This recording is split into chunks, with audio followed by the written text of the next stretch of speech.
About 5 years ago, a friend of mine named Monty Roberts asked me to come up to his ranch and do a fundraiser for kids who were abusing drugs in Santa Barbara County. And it's unusual for him to open up his ranch like that, and he did. And as he was introducing me that night after we'd done the usual fading of all the people, giving them a big banquet and everything, and we had a lot of people there with last names like Goodyear and Firestone and Crocker and Pillsbury, so you can get a sense of what we were working with. And he was introducing me before I was going to do the pitch to hit people up for money. And he said, the reason I let Jack use the ranch is Jack is someone who helps people make their dreams come true. And he said that when he was a kid in school, there was a teacher he called a dream stealer. And he said the problem is a lot of people get their dreams stolen. And he introduced me and he said, I want to tell a story before I put Jack on. He said the story goes like this.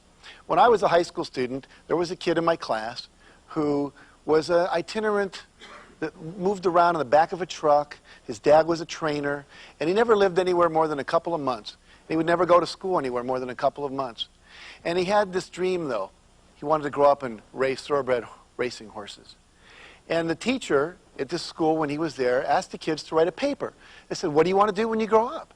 And he got very excited because this was a chance to really go for his dream. So he wrote down, I want to raise thoroughbred racing horses, and he drew a diagram of a 200-acre ranch, and he drew a diagram of a 4,000-square-foot house where all the rooms would be, and on the ranch he had the racetrack, and where the tack room would be, and the bunkhouses, and the central administration office, and all this stuff.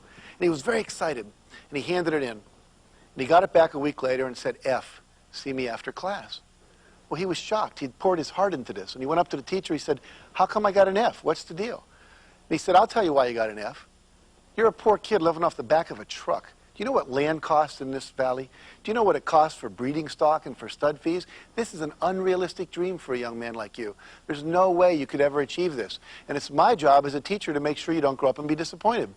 So I want you to write a more realistic dream for yourself, and I'll give you a higher grade. Well, he went home and he talked to his dad, and he said, Dad, what should I do? And his dad said, well, I can't tell you what to do. It's your life. But I will tell you this. Whatever you decide is probably going to affect the rest of your life, so think hard about it. Well, he thought and he thought and he thought, and after a week he went back to the teacher, and he handed in the exact same paper. And he said, you can keep the F. I'm keeping my dream.